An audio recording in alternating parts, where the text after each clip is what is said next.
hello there. I was just out exploring the shoreline here around the big harbor.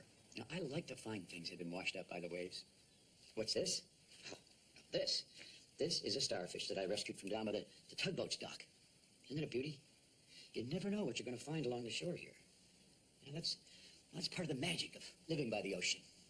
Did you know that the oceans go all around the world? Just think of all the shores there are, and all the things that can be washed up along them. You know, our friend Theodore, well, he likes to explore the shore, too. And one time, he found the most incredible thing. Theodore was just on his way to the morning meeting at the Great Ocean Tug and Salvage Company dock. He always liked to look at things along the shore as he went. He moved closer to a tangle of logs and seaweed. Well, this wasn't here yesterday, he thought. Theodore began to move along, and that's when he heard it. What was that? He said out loud. The strange sound came again. It sounded like singing or whistling. It must be the wind. But then Theodore realized that there was no wind. Theodore moved in for a closer look, very carefully.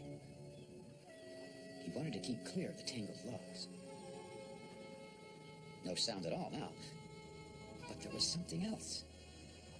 Theodore could see something strange. But what was it? It moved. Theodore was surprised and startled. Then he heard the sound again. It was definitely coming from the tangle, and it sounded almost like crying. Theodore made a decision. I have to help, he thought. Quickly, he attached his tow rope to one of the logs. Hang on, he called. I'll get you out. Theodore pulled on his tow rope, and slowly, the logs began to move. The tangle broke free, and out from under it swam a young whale.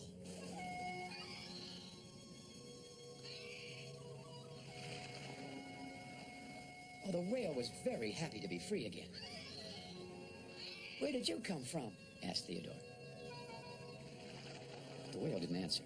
Instead, he swam next to Theodore and rubbed against his hull and whistled happily. You're welcome, smiled Theodore. Nice to meet you, too. And he began to laugh.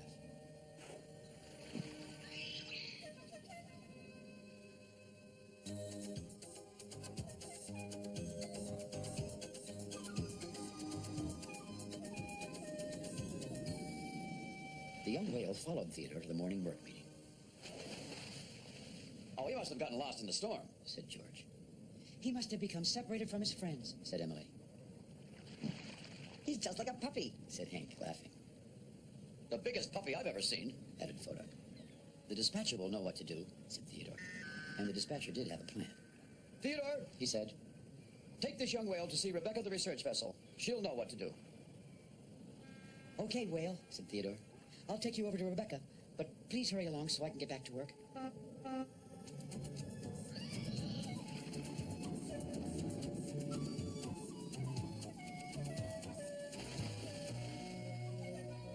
I wish I had a pet whale, said Hank. He's not a pet, Hank, said Emily. He's just here until we find his friends. And what if we don't find them? Asked George. And Emily looked serious. I don't know, she said. But he can't stay in the harbor. Whales need to be out in the wide open ocean. Rebecca, the research vessel, knew more about whales than anyone in the harbor. She was amazed to see the young whale. He must have come into the harbor after being separated from the rest of his pod, she said. His pod? Asked Theodore. He didn't know what the new word meant. Yes, pod is a name for a group of whales, explained Rebecca. The other whales could be anywhere by now. They must be looking for him, said Theodore. Yes, agreed Rebecca. I suggest we send out a tug to search around the ocean for the rest of his pod. Theodore was thrilled with the idea. Will this be my big chance to go out of the harbor? He wondered to himself, but his excitement didn't last long. I'll ask the dispatcher to send George or Emily, said Rebecca. Oh, what about me? Exclaimed Theodore. Theodore, you need to stay with this whale until the rest of his pod is found, said Rebecca. You want me to be a whale sitter? Theodore couldn't believe it. But I'm a tugboat. I have work to do. He does seem to like you, said Rebecca.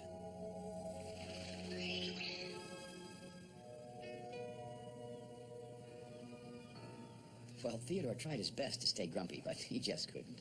The young whale loved to play and swim, and Theodore soon joined in. The little whale was especially good at hide and seek. He would dive below the surface,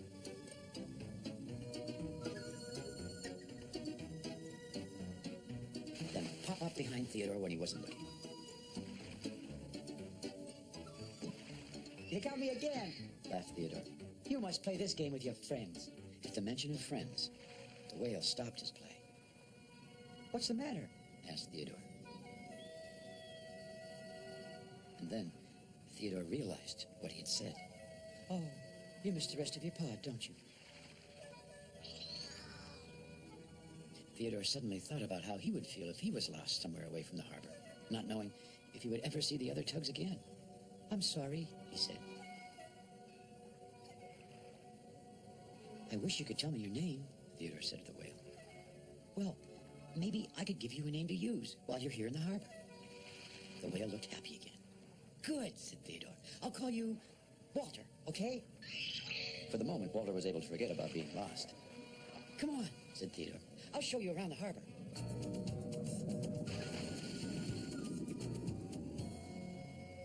That evening, Theodore gave his place at the dock to Walter. And the little whale was so tired, he fell right to sleep.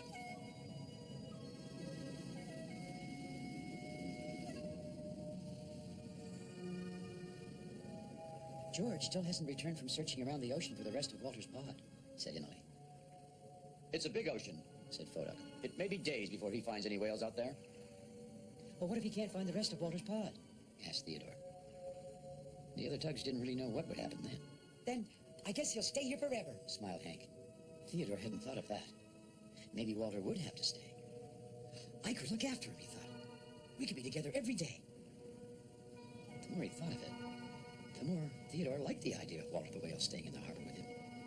He imagined it would be like having his very own pet. At the morning meeting the next day, Walter was the center of attention. At first, he wanted to be a tugboat, too, and he lined up with the others. But Walter was soon tired of listening to the dispatcher give out the jobs for the day, and he slipped away. Theodore, said the dispatcher, your job today is to keep an eye on Walter. Great, shouted Theodore.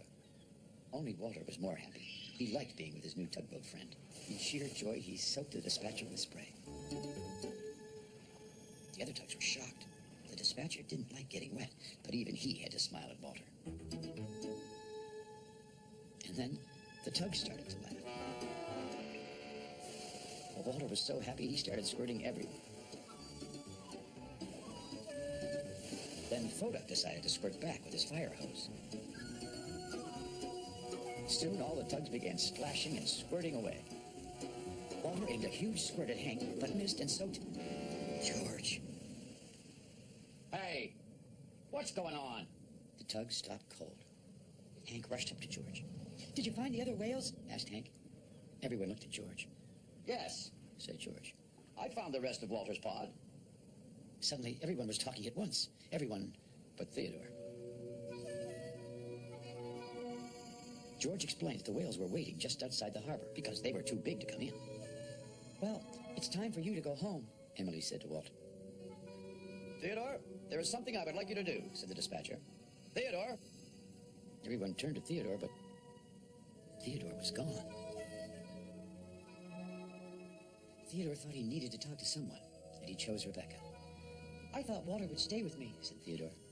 The water around his hull seemed colder without Walter nearby. Walter can't live in the harbor, Theodore, said Rebecca. Whales grow to a tremendous size and travel all over the ocean. And they like to be with other whales, just like you like to be with other tugboats. Well, Theodore knew Rebecca was right, but that didn't make things any easier. But Walter was my friend. Theodore felt a bump, but there was Walter. The tug and the whale were very happy to see each other. Well, what are you doing here? Theodore asked. Walter wants you to lead him out, Theodore, said Emily. And the dispatcher said yes. Theodore and Walter floated out to where the harbor met the wide open ocean.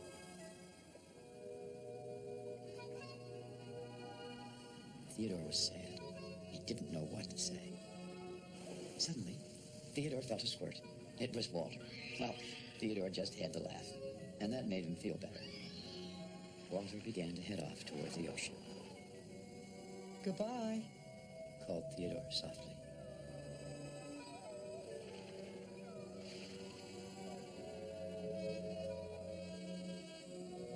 Theodore returned alone some time later. "Was it hard saying goodbye?" asked Hank. "It wasn't that hard," said Theodore. "Once I figured out I didn't lose a pet. I gained a friend."